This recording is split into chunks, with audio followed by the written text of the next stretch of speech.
Most of the time, we don't have the budget to record real musicians, especially not orchestras. So we have to stick with sample libraries, and here are a few quick tips how to make them sound more real.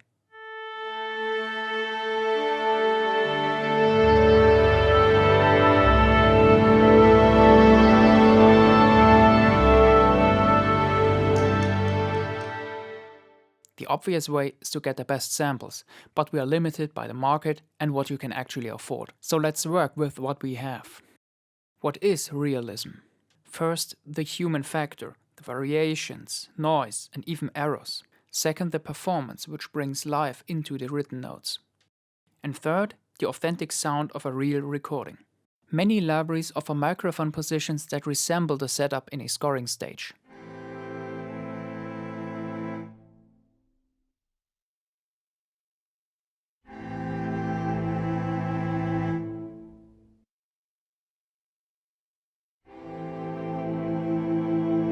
The room is an important part of recording. When we look at a symphony orchestra, for example, there is a standard order for the instruments to be placed. According to this, adjust the reverb levels and the panning. An effects channel with a convolution reverb and sound effects for each track allow you to set the right amount of reverb for every instrument that is supposed to be in the same room. A stereo imager plugin helps to bring the instruments into the right place.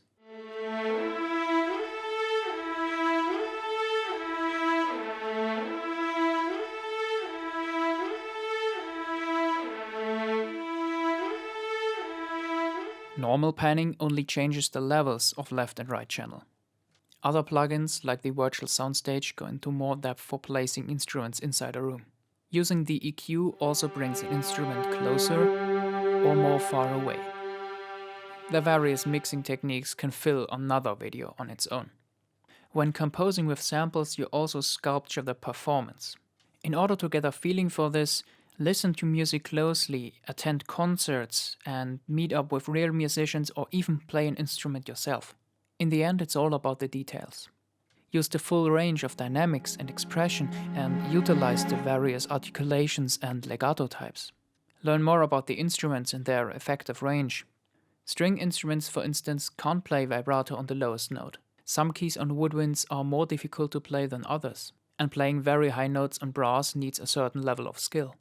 Talking about winds in brass, don't forget that the players need to breathe from time to time. Compose with breaks in mind. Though there are techniques like circular breathing, where you can play a note for a very long time, don't count on that, since it depends on the instrument. Realism is very important with solo instruments, especially when they are close and very intimate. Generally, smaller sections sound more real when you connect with the individual instruments.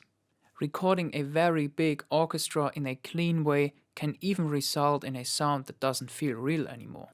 Once again, it all comes down to the little details and the human factor. Listen to the difference of having legato transition samples.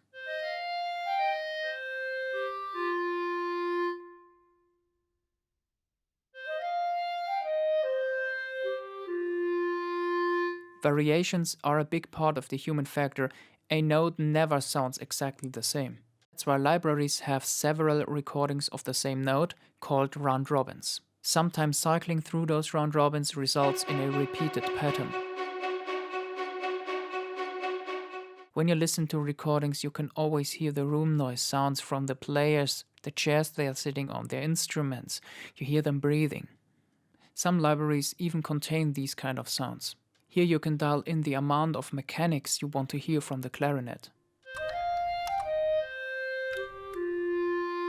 This piano has extra mechanic sounds as well, and also an ambient track for sounds from the player and the room.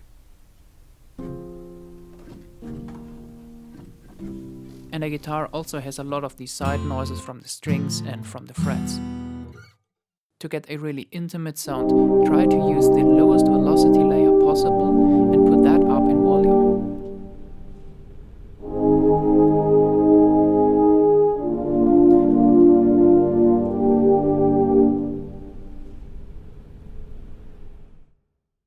In conclusion, Think about the individual instruments, their capability, their place in the room. Use panning, imaging, EQ, and reverb, and don't overuse it. Go quiet and closer and kind of dirty to get life into their performance. Solo instruments benefit the most from paying attention to details. If you're missing something and you got more ideas, leave it in the comments below. Thanks to the community of the Global Composers Network group for additional input on this topic. Join the GCN on Facebook and discuss with us. Visit globalcomposersnetwork.net for interviews with professionals and archive threads from the group. This is Max, thanks for watching and see you in the group.